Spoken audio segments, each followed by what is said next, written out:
most athletes are better than other athletes because they prepare differently in some way.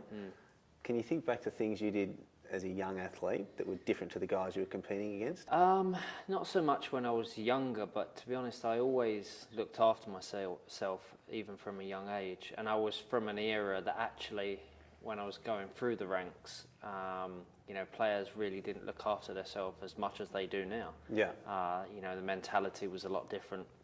And I think now, the way players look after themselves now actually it gives them a real opportunity to actually play longer. I was lucky I played till I was 38, but most players in Europe played till 33, 34, and that was a long career. So I think that what I did when I was younger, obviously I did look after myself, I did sleep early, I prepared well, even at Sunday League level at 11, 12 years old.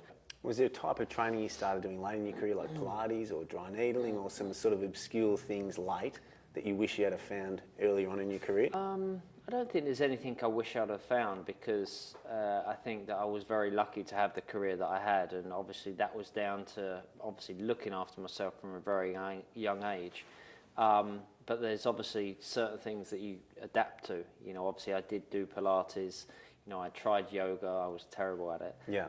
But I did try it because I was told that it would be great for my bad back or for my sore hamstrings and things like that. So there was things that I tried throughout my career, but kind of I was brought up to kind of believe in the old school mentalities.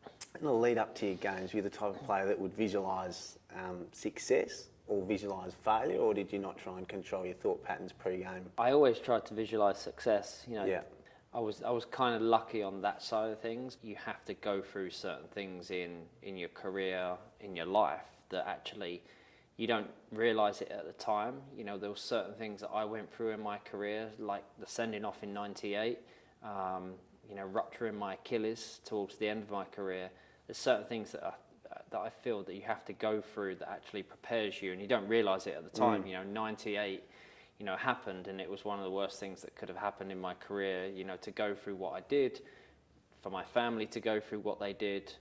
But then 10 years on, I look back at it and I think if I hadn't have gone through something like that, I wouldn't have been the person that I am today. I wouldn't have been the person and the professional player that I was. So my paths might have gone in a different direction that maybe would have meant that I wouldn't have been as successful as a player.